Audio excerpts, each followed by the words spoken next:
75 hard day चॅलेंजमधील आज होता दिवस 3रा.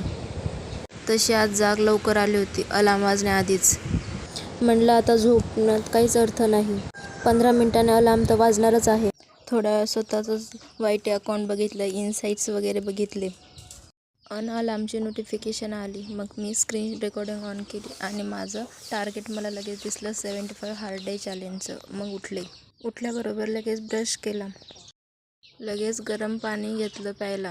पाणी गरम करून ग्लासमध्ये घेतलं आणि 1 ग्लास पाणी पिले. पाणी पिऊन झाल्यावर लगेच शूज घातले आणि रेडी झाले वॉकसाठी.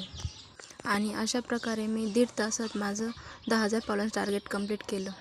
अचानकच बाहेर जायचं ठरलं म्हणून लगेच आवरायला घेतलं आणि फ्रेश झाले. लगेच पोहे बनवायला घेतले. याला कोणी कांदा पोहे म्हणतात तर कोणी पोहे म्हणतात. कांदा पोहे बनवण्यासाठी मी इथे एका कढईमध्ये 3 चमचे तेल घेतलं आहे.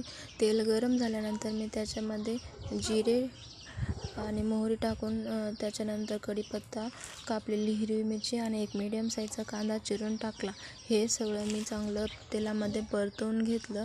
हे परतून झाल्यानंतर त्याच्यामध्ये थोडीशी हळद टाकून त्याच्यावरती भिजवलेले पोहे टाकले. थोडंसं मीठ टाकून हे सगळं मी थोड्या वेळ परतून घेतलं आणि 5 मिनिटं चांगलं वाफवून घेतलं आणि लगेच प्लेटमध्ये घेतलं आणि सोबतच चहा घेतला विदाऊट शुगर. काल तसं वेदर क्लिअर होतं. घरी यायला मला 3 वाजून गेले. घरी येऊपर्यंत जाम भूक लागली होती. तशी मी ज्यूस प्यायले होते, पण ज्यूसने काय होतं काय. घरी आल्याबरोबर मस्त असं रांजणातून गारगार पाणी प्यायले 1 तांब्याभर आणि लगेच मोर्चा वळवला कोंबड्यांकडे. तिचे लहान लहान पिल्ले होती म्हणून त्यांना धान्य वगैरे टाकलं. ती मस्त खेळत होती आणि त्यांना पाणी खूप भूक लागली होती म्हणून खुर्ड्यातून 3 अंडे उचलली आणि ऑमलेट बनवायची तयारी केली. ऑमलेट बनवलं आणि लगेच खाल्लं. खूप भूक लागली होती. खाऊन झाल्यावर आवरलं आणि लगेच आईकडे निघाले. तिथं मस्त असं पाणी सोडलं होतं आज. थोडंसं शूट वगैरे केलं.